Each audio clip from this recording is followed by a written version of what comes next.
Assalamualaikum warahmatullahi wabarakatuh buat anak-anak. Apa khabar anda di sana? Ya, cikgu doakan anda semua berada dalam keadaan sihat hendaknya, insya-Allah. Baiklah anak-anak, hari ini kita nak sambung mengenai pelajaran pendidikan sirah UPKK darjah 5. Kita nak sambung tentang mukjizat Nabi Muhammad sallallahu alaihi wasallam. Terlebih dahulu, cikgu nak sentuh perkara asas, perkara yang paling penting, iaitu kita nak tahu apa maksud mukjizat. Mukjizat dari segi bahasa ialah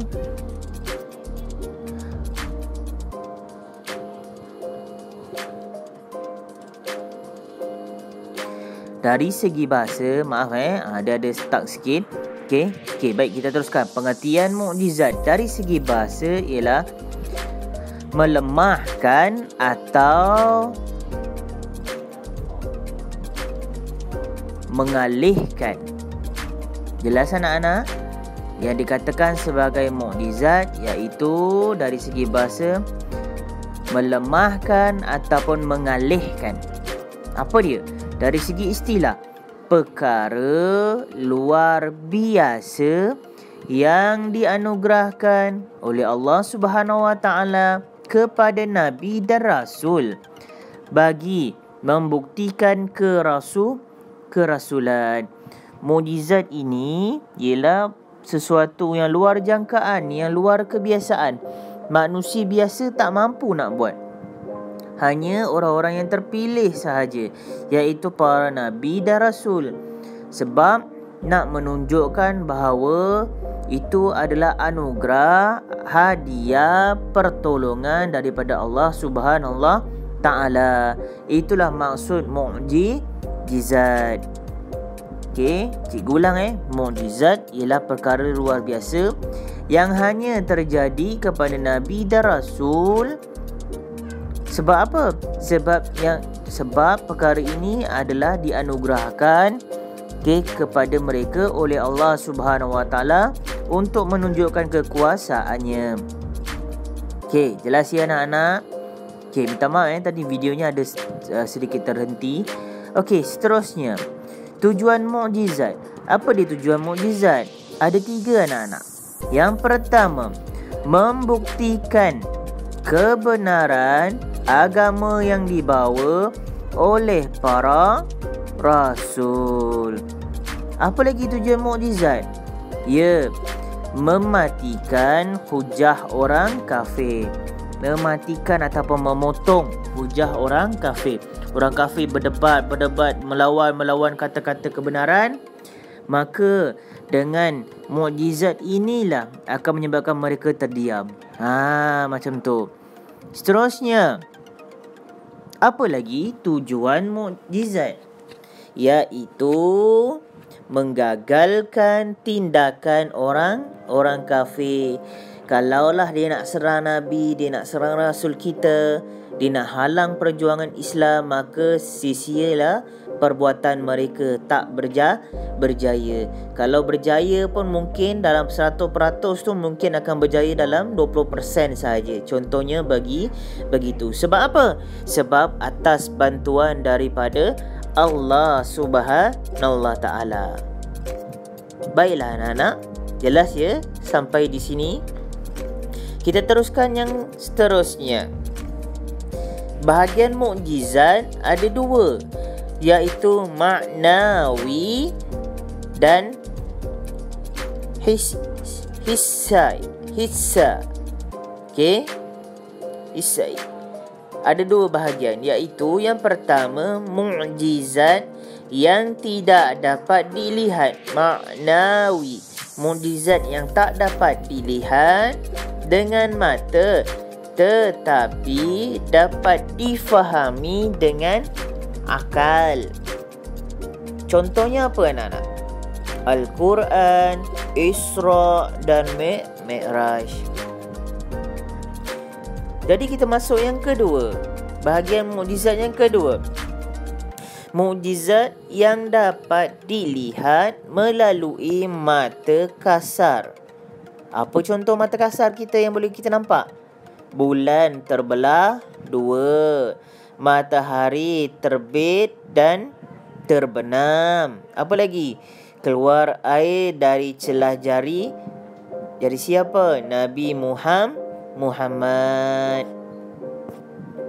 Seterusnya, ya, kita tengok. Tadi kita dah faham ada dua bahagian mukjizat.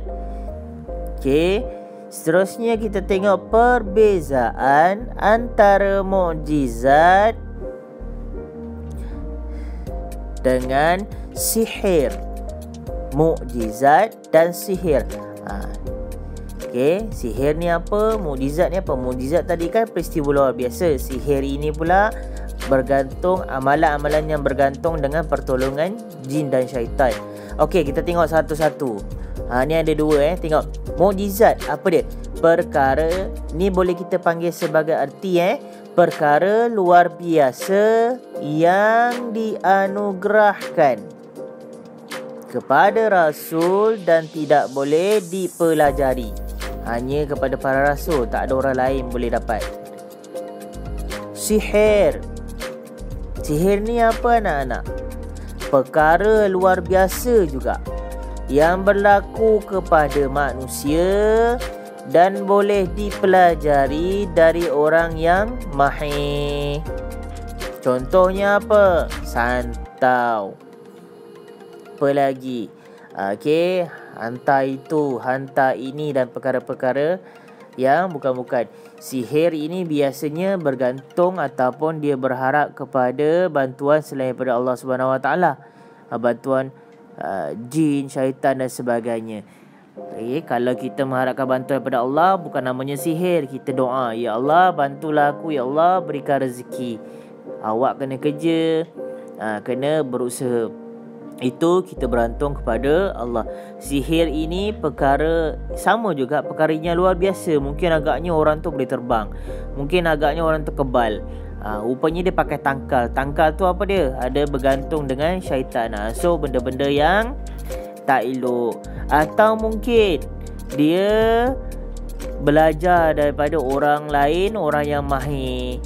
Kalau perkara luar biasa tadi hanyalah anugerah kepada Rasul dan tidak boleh dipelajari. Macam mana nak belajar jadi orang kebal? Tak boleh. Tapi perkara luar biasa ataupun sihir tadi tu boleh dipelajari dengan orang yang mahir. Cumanya kalau kata belajar sebab nak jadi pendinding ataupun nak buat amalan-amalan pendinding untuk menghalang diri kita terjerumus ke arah itu, boleh. Tapi kalau belajar sebab nak kenakan orang lain, ianya tak boleh. Niat buruk tak boleh berdosa. Jelas ya perbezaan antara mukjizat dan sihir. Dua tadi tu. Okey, ingat baik-baik pengertiannya kena faham dengan jelas. Baiklah. Pengertian Al-Quran. Apa dia? Al-Quran ialah kalamullah ataupun kalam Allah diturunkan sebagai mukjizat kepada Nabi Muhammad melalui malaikat Jibril yang mengandungi hukum dan syariat yang lengkap serta terpelihara hingga hari kiamat. Itu dia. Okey. Seterusnya, itu tadi pengertian kalamullah ataupun Al-Quran. Baik, kita masuk kepada keistimewaan Al-Quran. Apa keistimewaan Al-Quran? Ada 5. Yang pertama, kaya dengan bahasa yang sangat indah. Bunga-bunga. Ayatnya tu elok je kita baca, kita dengar, kita hayati. Ayat-ayatnya tidak berubah. Nampak tak? Ayatnya tak ada 2-3 kali ulang. Maksudnya ulang tu ada ulangnya, cuma maksudnya tak ada yang berubah. Contoh, muka surat pertama katanya begini, yang surat 2 jadi lain. Tidak, dia tetap sama sampai bila-bila. Kalau kata belajar la taqrabu zina, janganlah kamu menghampiri zina, sampailah bila-bila ayatnya sama. Macam tu, tak ada berubah. Seterusnya, tidak mampu. Tidak mampu ditandingi oleh semua makhluk. Walaupun kamu ni pandai buat ayat, kamu belajar tinggi-tinggi, tapi kamu tetap tak boleh menandingi kata-kata Allah, ayat-ayat dalam Al-Quran. Seterusnya, dijamin terpelihara hingga ke hari kiamat. Sampai bila lah ada Al-Quran tu? Okey, sampailah hari kiamat. Ayat-ayatnya tu masih lagi ada orang yang hafal, dia boleh ingat, insya-Allah sampailah satu ketika nanti. Okey, dan yang terakhir, keistimewaan Al-Quran apa dia? Mengandungi banyak perkara-perkara gaib, perkara-perkara yang tak nampak, perkara yang kita tak pasti. Contoh, alam roh, ianya ada tapi kita tak pasti. Kita maksudnya tak pasti tu apa?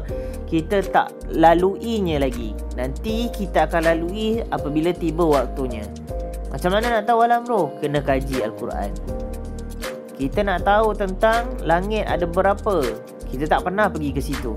Kaji Al-Quran. Oh, rupanya langit ada 7 lapisan. Contoh, bumi ada berapa? Macam tu. Kita tak pernah lalui perkara-perkara tu, kita tak nampak, kita tak pasti lagi. Maka kita kena cari dengan mengkaji Al-Quran. Contohnya begitu. Peringkat penurunan Al-Quran. Ya, ada 2 peringkat utama. Kita tengok peringkat pertama dari Lauh Mahfuz. Okey, langit dunia pada malam Lailatul Qadar. Yang kedua, diturunkan dari langit dunia kepada Nabi Muhammad melalui perantaraan malaikat Jibril secara berperingkat selama berapa tahun anak-anak? Ia pandai 23 tahun. Jelas Peringkat pertama kepada langit dunia pada malam Lailatul Qadar. Seterusnya peringkat kedua diturunkan pula kepada Nabi melalui perantaraan malaikat Jibril secara berperingkat sikit demi sikit selama berapa tahun? 23 tahun. Baiklah, 23 tahun tu kita bagi 2 pula.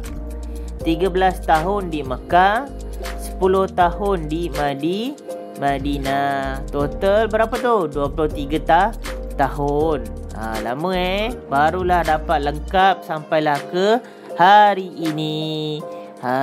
Jadi dah tak ada lagi kitab-kitab. Hanyalah Al-Quran saja sebagai pegangan kita. Hikmah penurunan Al-Quran secara berperingkat-peringkat. Apa dia? Untuk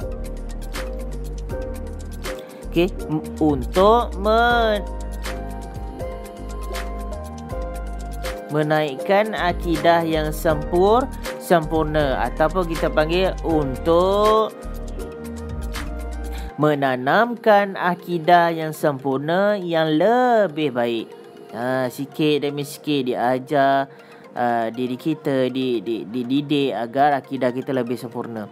2, untuk membuktikan tentang mukjizat Al-Quran. Ada peristiwa-peristiwa yang seiring dengannya berlaku. Kita kena cari nanti. Baik. Untuk mengiringi peristiwa dari masa ke masa. Cikgu baru sentuh yang tadi. Setiap kali berlakunya turunnya ayat Quran, wahyu daripada Allah, ada peristiwa-peristiwa penting yang berlaku. Itulah dia yang nak didik kita ke arah lebih baik. Seterusnya, yang terakhir anak-anak, untuk membuktikan bahawa Al-Quran adalah kalamullah, kata-kata Allah. Itu dia tadi berkenaan dengan tajuk Mukjizat Nabi Muhammad. Cikgu doakan anda mudah faham, cemerlang dan berjaya dalam ujian penilaian kelas KAFA UPKK. InsyaAllah.